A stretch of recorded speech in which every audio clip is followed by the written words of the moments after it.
uJesu Kristu uyinkosi, uJesu Kristu uyinkosi. Ngiyabingelela ubaba, ngibingelela umama. Baba, ngiletha ubufakazi. Ngemva kokuvuma izono ngeviki elidlule, kuningi uNkulunkulu angenzile khona empilweni yami. Ngilula emzimbeni lanxa ngihamba ngizwa ukuthi hayi ngilula. Konke ukugula kade ngihlala ngiphethwe iqolo nani akukho, Nkosi yami, kwehlile. Ngiyabonga amandla kaNkulunkulu. Evikini nje leli elidlule ngisahlele ekhaya ngingazi ukuthi ngizothatha ngihlanganiselani ukuze ngikwazi ukuyastokha ngidayise. Kwaqhamuka nje umfazi kabhuti wami emfonela ethi nangu umuntu lapho othi ufuna ukuthenga indishi lezo beninazo mina zikade zahlala zingathengiwe. Waqhamuka lo muntu ethi ufuna indishi, bamletha abantwana, wafika wathenga waze wagcina esethenga ezambili indishi. Endlini besile friji lithule nje lingasebenzi, ngazi lokuthi ngizoyithathaphi imali yokulungisisa leli friji. Izolo ngesonto kwaqhamuka omunye umzukulu wafika wathi uthini mbona ifriji lenithi lilenkinga yani. Ngesikhatshana nje ngizosethi ifriji liyasebenza lanamhlanje, liyasebenza ifriji liyabanda qa. Ngiphakamisa amandla kaNkulunkulu, ngiphakamisa umusa okumazi uNkulunkulu ngisahlangene inyama lomphefumulo. Kungumusa wakhe. Ngiyabonga uJesu Kristu inkosi. uJesu Kristu inkosi. Ngiyabingelela baba nomama. Kade ngimgcinile ngibingelele nje, ngiyothi nje ngiyabingelela ngibabaza ubukhulu bukaNkulunkulu kanamandla akhe nje esangigcinile. Ngibonga nje ukulala nokuvuka ngisaphila. Ngimbonga kakhulu uNkulunkulu angenzele khona. Indodana yami ibiphukile lapha emlenzeni. Bengimthandazela ngibizele leli gama ngithi uJesu Kristu inkosi, uJesu Kristu inkosi. Hhayi ethi inhlungu, hhayi uyazizwa. Hhayi uzoqaqa ukhonkolo ngomhla ka-30, kodwa hawu useyayihambela nje nenduku leyo, asayiphathi nenduku. Ngibonga uNkulunkulu-ke namandla akhe amakhulu nje ukuthi leli gama liyinqaba. Leli gama lingumbhoshongo obalekela khona iyalondeka. Ngiyabonga kakhulu baba, siyabonga iy'fundiso zakho ey'ningi, siyakubonga kakhulu uNkulunkulu asibekele wena. Noma sengimdala, ngibonga nje umusa ngoba ngiyaphila. Ngisayilimele, angugogo kodwa ngisayilimele. Ngiyambonga kakhulu uNkulunkulu. Anigcine nilondoloze nonke nomama nebandla lonke likaNkulunkulu. Amen. uJesu Kristu inkosi. Jesu Kristu uyinkosi baba. Inkosi ngikhombise ngawe baba. Nathi singabazalwane okhuluma kuthina izwi likaNkulunkulu ukuthi siqaphele okushoyo kuthina. Ngibone sikuyo indlela yokukholwa njengoba inkosi yayiveze sihambe endleleni enokukhanya. Ngase ngibona sekunentaba ebesihleli kuyo. Kodwa manje ukuhlala kwethu sihlele ey'tulweni njengoba kusuke kukhonzwa, sisenkonzweni. Ubaba emile phambi kwethu ekhuluma izwi likaNkulunkulu. Kwase kuba khona izwi ositshela lona ukuthi silifunde. Ngase ngibona omunye umzalwane obesekhulile nje wasukuma ngokushesha wama njengomuntu osefuna ukulifunda izwi, kodwa futhi wayesebuye ekhuluma nje iy'ndaba zakhe, esekhuluma ngaye, esenaka okwakhe, wagcina esekhohliwe ukuthi kombe ubaba ubethe asifunde liphi izwi ngoba uvele waqala ngokwakhe. Wangenza lokhu ubaba bethi asikwenze. Ngiyacela ukuthi siqaphele singabazalwane, silemukele izwi uNkulunkulu asinika lona ngobaba uNsibande, bese siyalifunda izwi likaNkulunkulu njengalokhu siyaliwe. Inkosi yayisingikhombisa bekungathi ngingohambayo, ngiyakhonjiswa nje ngemuva phakathi kwabazalwane. Ngafika la khona bekunomzalwane naye ehleli elibhala izwi likaNkulunkulu. Uma ubaba ekhuluma phambili uyabhala lo mzalwane, kodwa ngase ngikhonjiswa ukuthi yes kuhle lokhu akwenzayo, kodwa manje ipeni lakhe labuye langabhala senjengopeni eliphelele u-inki, okungukuthi ubengazihlinzekile ngokupheleleyo ukuthi engalahlekelwa yilutho ngoba kube sekungasabhaleki, okungukuthi njengoba ebenzela ukuthi ekwazi ukuyikhumbuza noma esesekhaya ngokufunda la abhale khona akabange sakwazi. Ngaphinde ngakhonjiswa nanendaba yokuba sesixukwini ukuthi kuyasilahlekisela ngezwi likaNkulunkulu. Umzalwane obehlele ukukhonza sihamba ngey'xuku ngama-group kuthi lokho kusilahlekisela ngezwi likaNkulunkulu ngoba unele waphuma kuleso sixuku ngambona eselitholile iBhayibheli lakhe eseliphethe okuyizwi likaNkulunkulu. Izwi likaNkulunkulu encwadini yesibili kaJohn chapter 1 verse 8.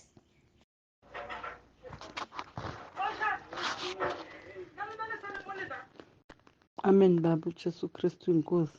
Ngiyaxolisa baba ukudelete ukuthi ngibona ngathi ngingene endaweni e-wrong. Angazi noma ngingene e-wrong noma ngingene e-right. Ngiyabonga kakhulu baba, umthandazo ungisize kakhulu. Bengigula nginento nje ela esifubeni engingayazi ukuthi yini, ithe igcina ikhuphuka iba ngenhla kwebele.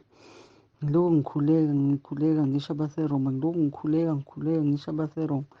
Hhayi, namhlanje baba ngivuke ngi-right kakhulu, ngasebenza imisebenzi yami. uJesu Kristu inkosi. Ngiyabonga baba.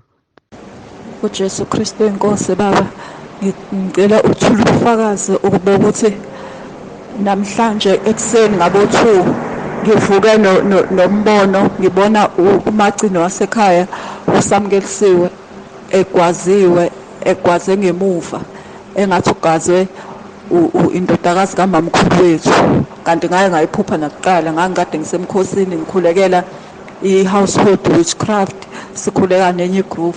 Kwavela yena ethetha ethi ethethisa uma wami wahlala ekhaya kudala, ethethisa uma wami ukuthi wena ubhuti wami wayethi wayefuna ukukhipha la ekhaya, wayengakufunda ekhaya, akakufunda ekhaya ngakho akaphumi. Umama esethi thibale esephuma ngathi awuyindawo, ngasukuma ngathi uyaphi, awuyindawo umuzi wakho lo.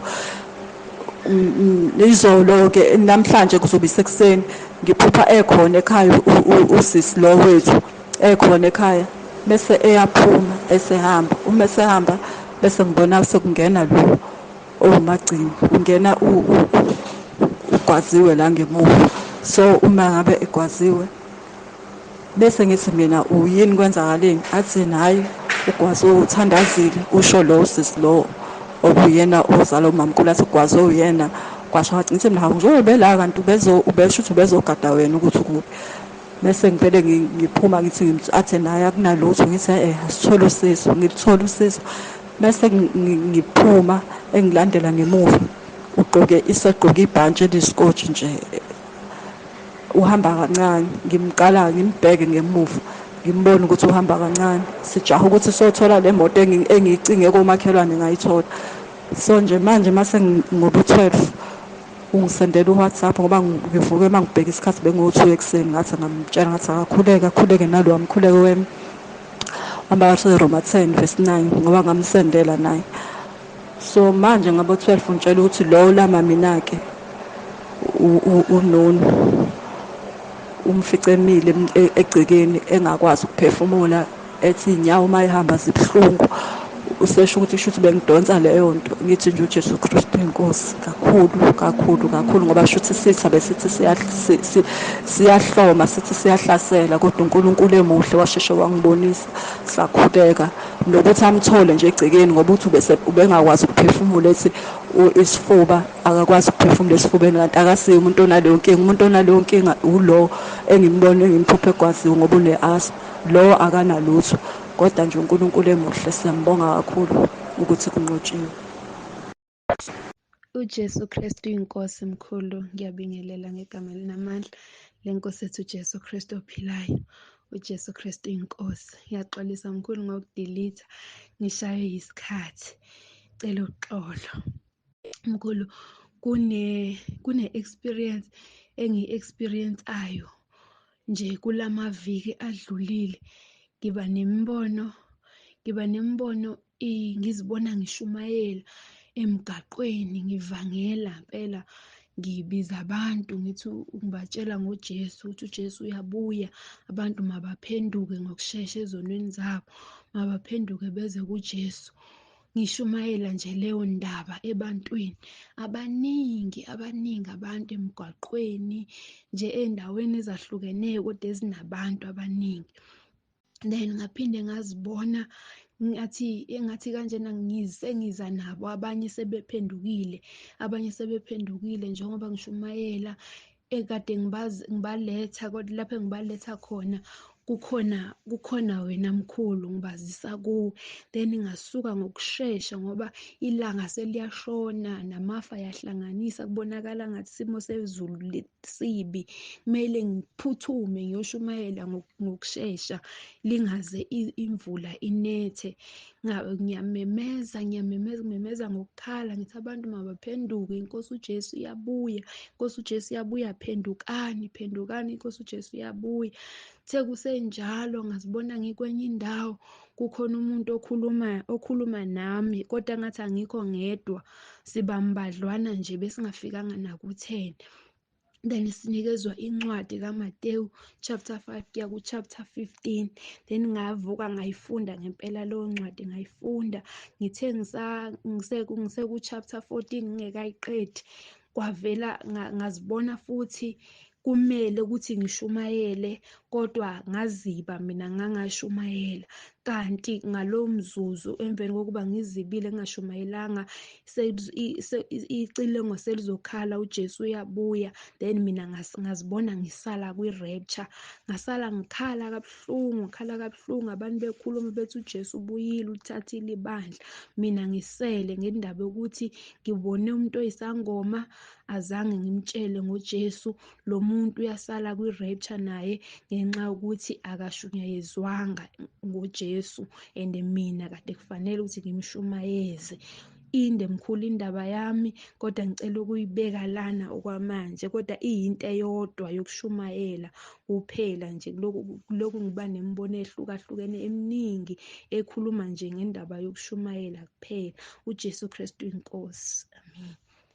uJesu Kristu inkosi. Baba, ngicela kubingelela kumama, ngibingelele nakubaba ekhaya leZwi entabeni yendlu kaJehova kuyabonelelwa. Baba, ngicela kuletha ubufakazi, shothi ngingene kwenye igroup ngabona omunye umntwana nje usesibhedlela utetile, akhala, acela kwabanye abazalwane akhonza nabathi ucela bamuphe inombolo yomfundisi wabo. Hhayi, kwathi angimnike, kwaba nento ethi hhayi asewulinde, cala ubone ukuthi bayamnika. Ntambama ngiphinde ngibuyele ngibone ukuthi hhayi sebakamniki, bese ngiyangena kwi-WhatsApp ngimnika kwabaseRoma 10:9. Ngimchazile ukuthi enze njani, bese iyasho ukuthi hhayi okay mama, ngizoya ngabo past 4 ngoba ingane isikhathi engiya ngaso kuyo ayihlali kimi, mina ngihlala ngedwa.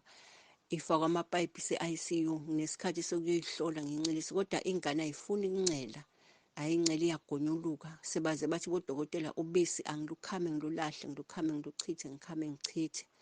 Ngithi hhayi sisi, uyethemba uNkulunkulu, hamba ufuke wenze le ngikushoyo. Ukuthi ngakusasa bese sewuyabuya kimi, uyabonga, uyasho ukuthi ingane ufikile, bathi bodokotela akasaphinde futhi ayincelise.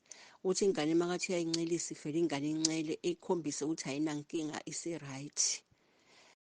Uthi bamangala bodokotela, uthi babuzana bodwa ukuthi kwenzakaleni, impendulo abanayo ngomkhuleko wabaseRoma. Wathi sebamkhiphile e-ICU, wase waphinde uyasho ukuthi sebasekhaya nomntwana o-right, umntwana uphilile akanankinga, ngoba bekumele ingane ifake ipayipi la ngaphakathi, kudonswe yonke into, kudonswe kubonakala ukuthi ba-check-e ukuthi yini eyenza ukuthi agonyuluke. Ingane ina-2 days ukuthi bekuzokwenzakalani uma ifaka lelo payipi, kodwa uNkulunkulu wayisindisa, wenzela umusa. Siyabonga nje baba ngomkhuleko kwabaseRoma, siyabonga kakhulu, wenza umsebenzi omkhulu, wavusa ingane, wabuyisa ingane ngoba vele ebisendaweni engekho right, e-ICU. Ngiphinde ngibonge nje baba ney'fundiso zakho, ngiphinde ngibonge nakumama ney'nkonzo zakhe asenzela zona zangaboLesine. Siyakhula baba, siyafunda. Ngiyabonga kakhulu egameni likaJesu, amen. uJesu Kristu inkosi, uJesu Kristu inkosi, amen. Udumo kuNkulunkulu weliphezulu ukuthula emhlabeni kubantu abathokozelwa nguye uJesu Kristu inkosi. Baba, ngiyaxolisa nje kakhulu ngokudelitha kwaze kwaba kabili bengabhalanga kahle lento bengikhuluma bengabekanga kahle udaba lwami. Ngiyaxolisa kakhulu ngaloko baba, ngiyacela ukuthi ungixolele kakhulu, ngiyacela noNkulunkulu baba ngithethele kuloko baba. La ngilethe nje isixwayiso sokuba uzalwane nami ngithatha leli thuba ngenxa kwenzakale kimi last week baba. Kule veki eliphelile ngiye ngathi ngidilitha indumiso nobufakazi kule group esekhaya leZwi ngenxa ngefuna yami ikhala ngespace. So mangithi ngiyadilitha ngacofa ngiphutha i-emoji yasiyangena vele i-emoji lapha egrubhini. Wasubaba uyabuyela kimi uyangi-screenshothela uyangibonisa ukuthi ngifake i-emoji ngase ngayisusa masishane. So baba ngase ngiyaxolisa kuwe nakuNkulunkulu baba. So ngase ngiyabheka lapha egrubhini ngababona nabanye abasendile ama-emoji, ngabase ngacofa la kuma-emoji wabo, ngabasendela ama-messages bonke bebayi-6. Ngabasendela ama-message ngabatshela ukuthi mabahambe baye egrubhini ngale bocheck kunama-emoji abawasendile ngale egrubhini ngale, bahambe bayobheka ngoba kuyenzeka ukuthi ucofeke ngephutha. Ngibatshele kanjalo bonke baba boyi-6 noma bangabuyelanga ngelanga eli-1 bonke kimi, kodwa ngamalanga ahlukehlukene bonke. Okugcina ubuyele kimi i-Saturday basho nje bonke bathi hayi besingabonanga ukuthi kunama-emoji siwafakile ngale ekhaya leZwi, ngathi babuyele ngale bayowakhipha. So baba ngase ngiyabatshela ukuthi asingcono sicela uNkulunkulu ukuthi asisize ukuthi siqaphele ukuthi every time sisegrubhini le sibheke ukuthi ama-emoji asiwacofanga nge-mistake ngephutha yini na, yabona into enjalo baba. So manje base bayabonga-ke kakhulu. So ngiyacela nje baba ukuthi kubazalwane bonke emagrubhini wonke siqaphele ukuthi sibheke sibuyele siyobheka ukuthi akuna-emoji na esiwafakile ngephutha ukuthi ucofe ngephutha, ngoba ngibone ukuthi iphutha lenzeka ngibone ngami. So sibuyele siyo-check ngoba nalabo futhi engibasendele nabo labo bayi-6 abazalwane abalapha ekhaya leZwi bashilo ukuthi omunye akabonanga, omunye uthi angazi ukuthi ngifakile i-emoji mina. So ngathi mababuyele ngale bayokhipha, omunye wabuyela kimi wathi hayi vele sengiyikhiphile nami. So baba kukanjalo. So ngiyacela abazalwane kakhulu ukuthi sisizaneni. Uma umbona umuntu afake i-emoji uye kuyo umtheke egrubhini okuyo ayokhipha ama-emoji, sisizane ngoba sifuna ukuthi baba siyakudelela, sidele uNkulunkulu baba, kanti kudinga ukuthi sihloniphe kakhulu, siqaphele kakhulu konke esikwenzayo kule group. Ngiyabonga baba kakhulu. uJesu Kristu inkosi, amen.